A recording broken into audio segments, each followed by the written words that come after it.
I think it's this episode that we really start to grasp just how big this world really is. Between seeing the crowded cities and traveling through the beacons, we realize how the characters we're following are part of such a larger living world.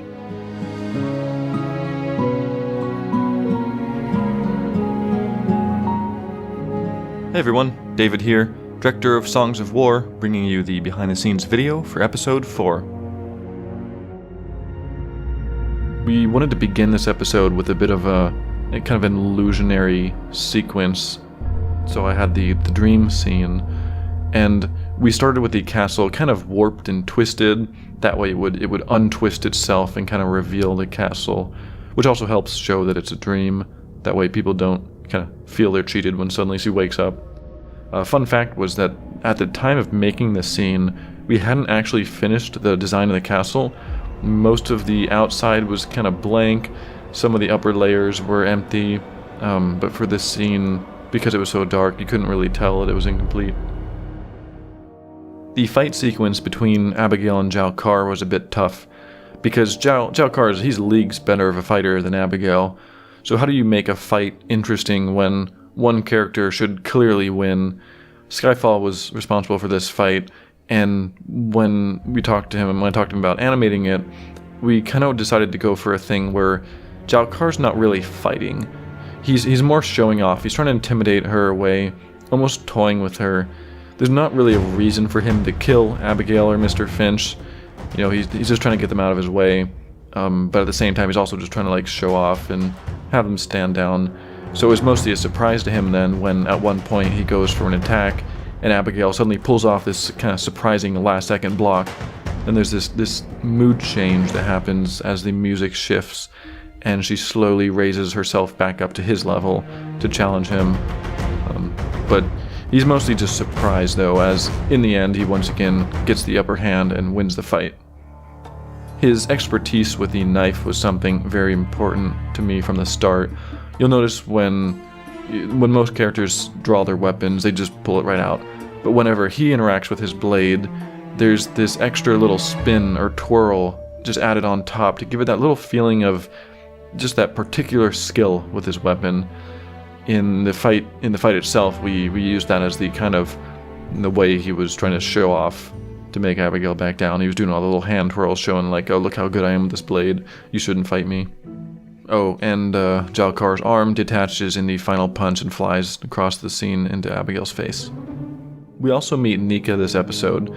It was important for us not to just meet the entire cast immediately and have all these character introductions and all this exposition right away and have some characters get introduced later.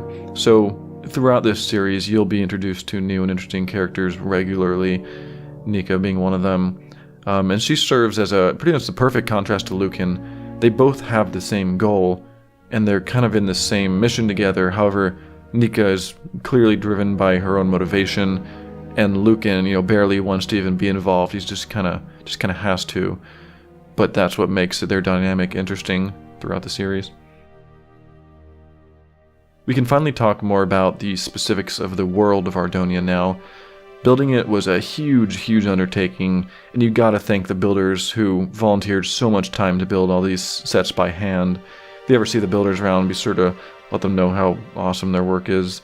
We made this entire world and everything in between these sets, so it was more immersive and something you could explore. We didn't just make these isolated sets you see. You can literally just start walking down the road from one set to the next. I definitely eventually would like to do a full video feature on the world building. There's still some amazing builds we haven't seen yet. Finally, we see the capital cities now, and the more dense crowds that you'd expect there. We had to design tons of background loops, all fully animated with blinking and various movements. Occasionally I'd mix in some non-loops to add a bit more life, especially when there's something a little more in focus of the camera. But we needed all these loops just to make this manageable. There's no way we could have been animating all these characters all the time. So you'll sometimes see a lot of people in the background actually doing the same thing, just in different places, different angles, different skins. We also see some different species. which helps show how diverse Ardonia is, as mentioned in the opening lines of the series. I also had this idea to show an iron golem pass by upon entering the town, which I used to kind of set the sense of scale. Sen steps into this kind of new world he's never experienced before, and there are things here much larger and much more powerful than him, making him feel a little smaller part of this larger world, reinforcing what I was saying at the beginning of this video. Oakendale is the capital city of the Kingdom of Concord, and as all the kingdoms are concerned, Concord is kind of the more traditional medieval town. The other ones are a little more themed around their biome or a little more fantasy, but Concord's, it's just your everyday kind of medieval kingdom in the woods and in the oak and stuff, with all the builds here are what you'd expect out of a medieval Minecraft series. And it had a pretty big rework later into our world building. It was one of the first builds we ever made, and quickly began to feel outdated as we all became better builders. We tore almost the entire thing down and built it back up, which was a huge undertaking, but I think all the builders knew how much of a difference it made when we really saw the updated version. One of the biggest improvements was actually adding in more tree coverage and hedges. For a place called Oakendale, we wanted to make sure it at least had some big oak trees. The beacon, it's super. The beacon, it's super awesome. I always felt like beacons in Minecraft weren't very useful, despite how cool they looked. So in this universe, I thought they'd work nicely as a sort of fast travel option, linking between the capitals of the 6 kingdoms, as well as Crown Peak. My initial design for the colors was going for some kind of more of a rainbow light effect I used in the Animation Life series, but something didn't feel quite right. Eventually I came across just a real simple blue-gold combination that just seemed to work. The sound design was also extremely important here, so we cut all the music back and just let the sound carry the sequence.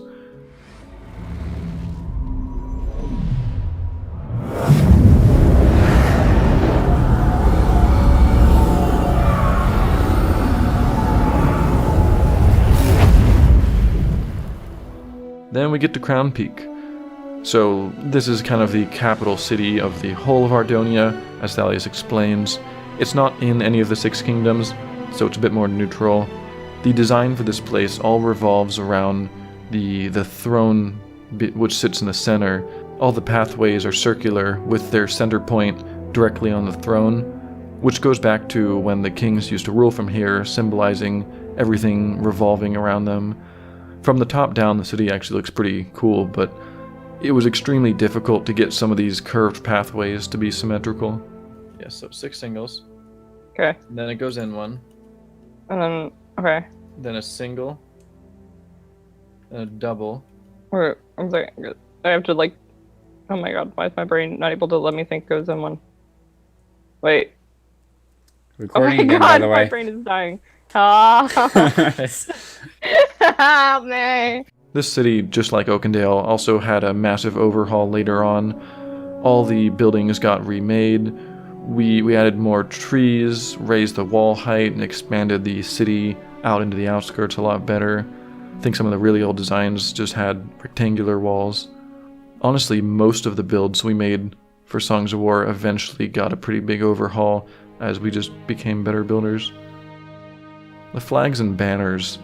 We made a lot of banners, one for each of the 6 kingdoms, as well as Crown Peak. Initially, I was considering doing some custom banner designs that aren't possible in Minecraft to give them a lot more detail, but I decided to stay true with my vision that I mentioned before in kind of episode 1 behind the scenes, which was everything in the series should be something that people can kind of experience or engage in, so players can actually make these flags in Minecraft. Some of the kingdom banners came easily, but others took a whole bunch of ideas. For Felden, we narrowed it down to just 2, which were kind of flipped versions, and then realized the second one looked sort of like the green in the back was the shape of a tree with a canopy at the top. All the flags and banners blow in the wind very slightly to help everything feel a little more physical. This is the first episode where I think you could really start to notice the difference in character height between the species. So far, we've mostly seen Ardoni with other Ardoni, but when standing across from Solomon, you see just how much taller they are. This was also noticeable in episode 1 when Hawken was next to Thalius, but at the time it's easy to think maybe Hawken's just really short. We had to animate Hawken walking almost twice as fast to keep up with Thalius, and now we see it's really the Ardoni who are quite large.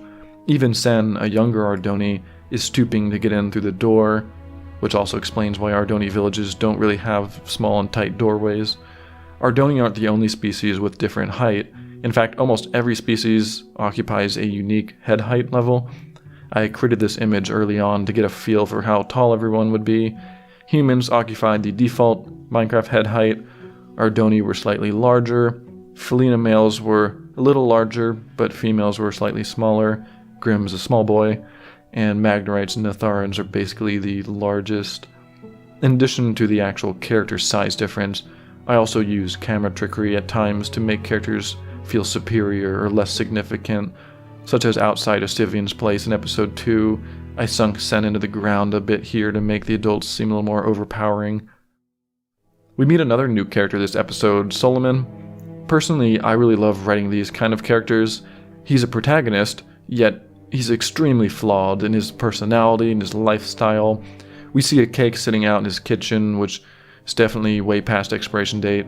He's kind of slobby and half-shaven, but he surrounds himself with wealth to kind of hide who he is. Even him, someone who can't use songs, still has a similar experience as Sen when he witnesses the Prime song. Not sure if people will realize just how much planning goes on, from story to building to final. Abigail hurrying off at the end of this episode is in the same direction she had looked out in episode 3. This is the perfect example where I wanted her farming, then looking out longingly down the road to a life beyond just farming.